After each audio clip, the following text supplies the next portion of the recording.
Riga, Latvia, Russian President Vladimir Putin announced a partial mobilization of troops in an address to his nation on Wednesday, framing the move to call up reservists as an attempt to defend Russian sovereignty against a West that seeks to use Ukraine as a tool to divide and destroy Russia. His speech comes as Ukraine is in the midst of a counteroffensive and as Kremlin-backed officials press ahead with referendums that could result in Moscow annexing occupied parts of Ukraine, an act that would mark a major escalation in the conflict. World leaders gathering in New York for the UN General Assembly have widely condemned Russia's invasion of Ukraine, describing it as a threat to global order and world peace. Here's the latest on the war and its ripple effects across the globe.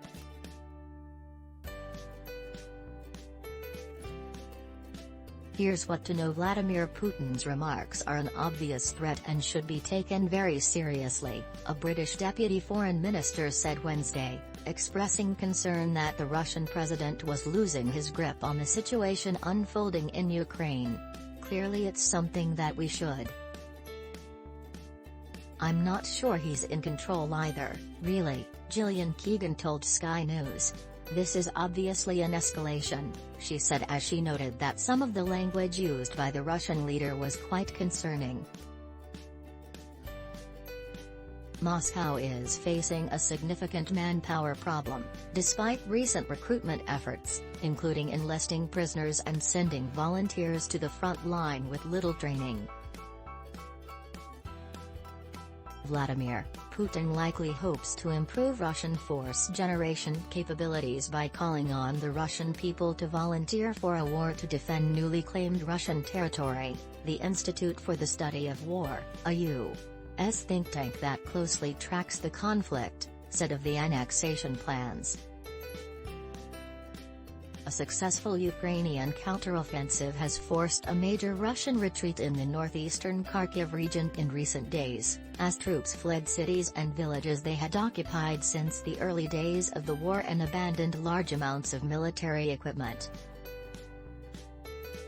In his regular nightly address on Tuesday, Ukrainian President Volodymyr Zelensky said the situation on the front line clearly indicates that the initiative belongs to Ukraine. Russia is likely targeting hydro infrastructure in the Kharkiv and Luhansk regions in a bid to threaten Ukrainian positions along the Donets River, according to analysts from the Institute for the Study of War. Ukraine's military said Russian forces unsuccessfully attempted to destroy a dam east of Kharkiv, Ukraine's second-largest city. The claims could not be independently verified by The Washington Post. The United States will never recognize Russian claims to annex territory, White House spokesman Jake Sullivan said Tuesday, describing the referendums as violations of Ukraine's sovereignty. Sham referendums have no legitimacy, NATO Secretary-General Jens Stoltenberg wrote on Twitter.